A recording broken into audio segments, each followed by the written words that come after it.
Hello guys, in this video I'm going to demonstrate how we can create login API in Node.js with TypeScript.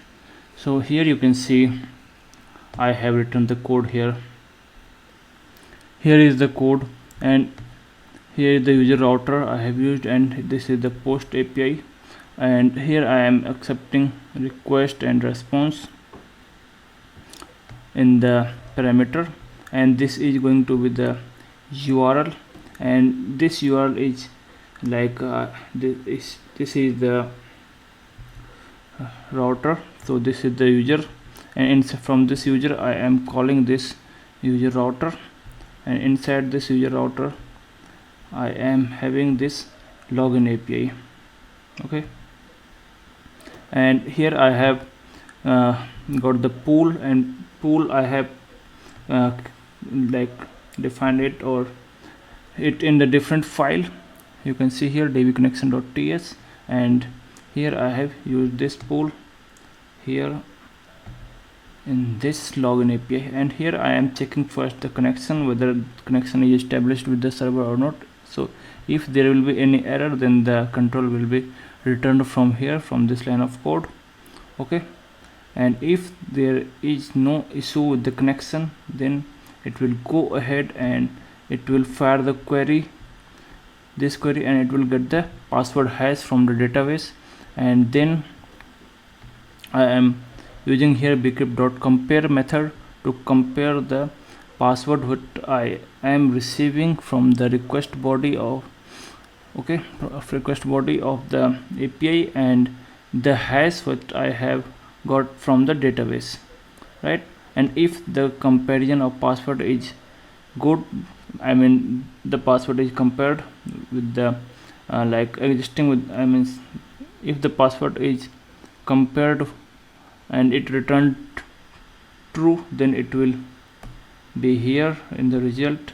If it returns false, then it will be here in the okay, and from here I am just sending the response, and if there will be some error in the comparison, then it will be here, means the control will be returned from here. And if everything is good, then here I am generating the token, and inside that token I am going to put few things. And here you can see this is another method what I have created here, authentication token. Okay, and here you can see in the authentication token, this is basically sorry, not this one, this one, token generate. So token generate, yes, this is the class, and here you can see I have used this as a secret. Okay, and this function is getting the user detail from here. Inside user detail I am right now passing only the email, and that means it will use the email, and then it will use the token secret, this one, and then it will use the expire time. Okay, and expire time I have kept it in the env file. You can see here it expires in within 1 hour the token will be expired. And using those three things I am generating the token, and that token I am using here, you can see. Okay, and that will be bind in the database, sorry, in the data section. Okay, so like this I am generating the login token, and in the last I am releasing the connection with the database. Okay, and so let me run this project, and let me tell you one more thing.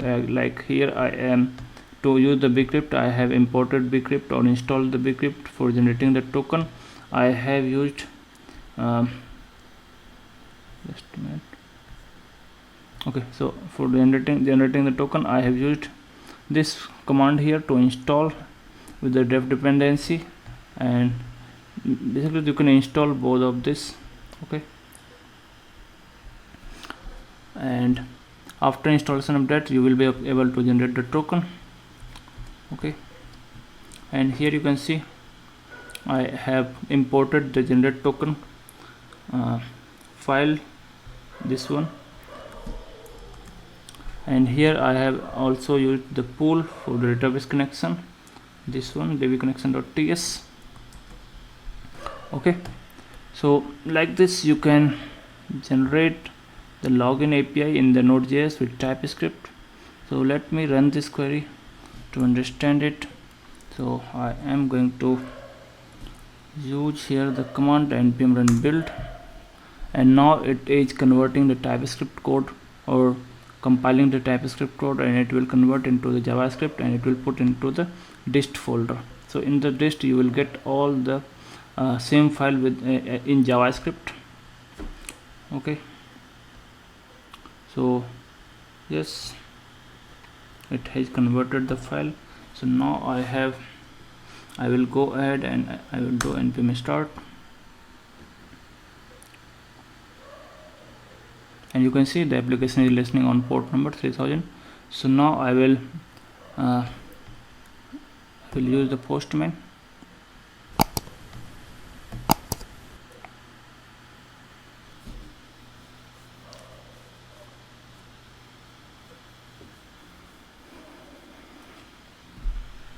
So now you can see the Postman is open here. So this is the API. Let me go ahead and hit the send button here.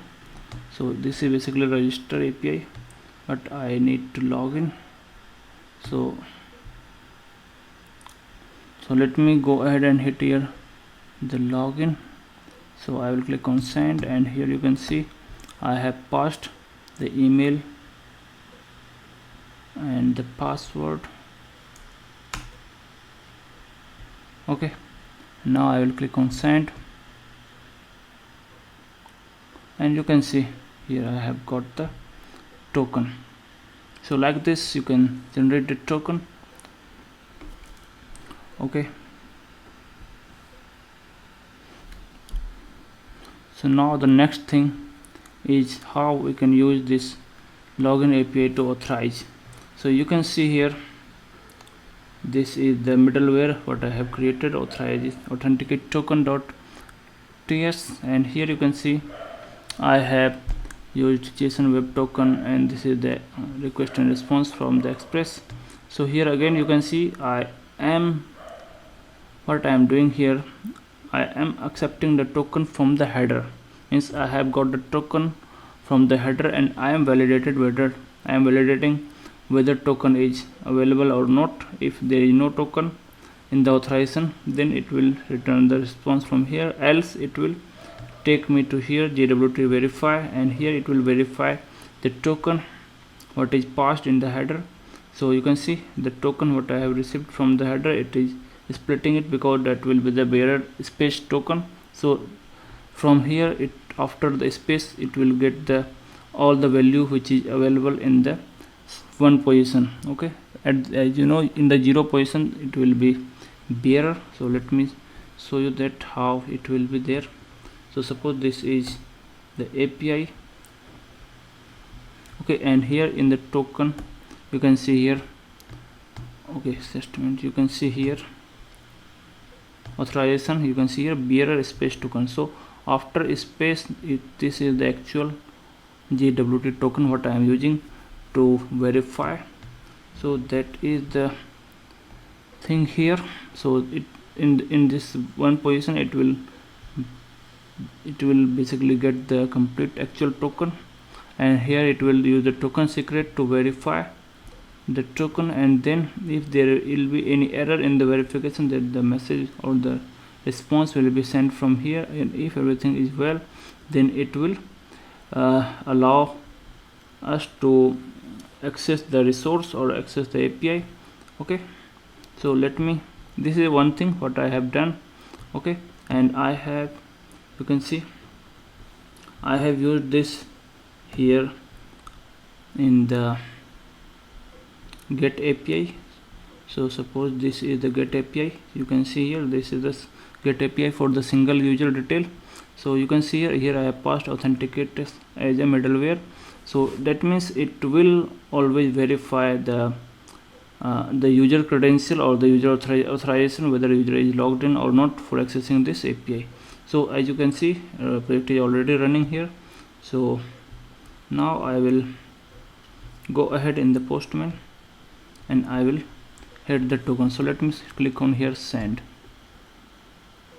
So you can see it is showing that invalid token, that means this token is invalid right now. And we can set this token from here, but for that I will use this login credential. So you can see I have just created this token few minutes ago. So I will copy this from here and I will put it here in the get by id, and I will put the token here. I will remove it, I will paste the new token, and now you can see this new token is here in the authorization. And now I will click on send, and you can see I am able to access this resource. You can see I have got the 200 OK status, I got the response of the user detail. Okay, so everything is fine here. So like this you can access this resource very well. Okay, so like this you can use the authorization or doing any protection in the API. So let me show you one more thing. If suppose I am not putting any token here, then what it will show.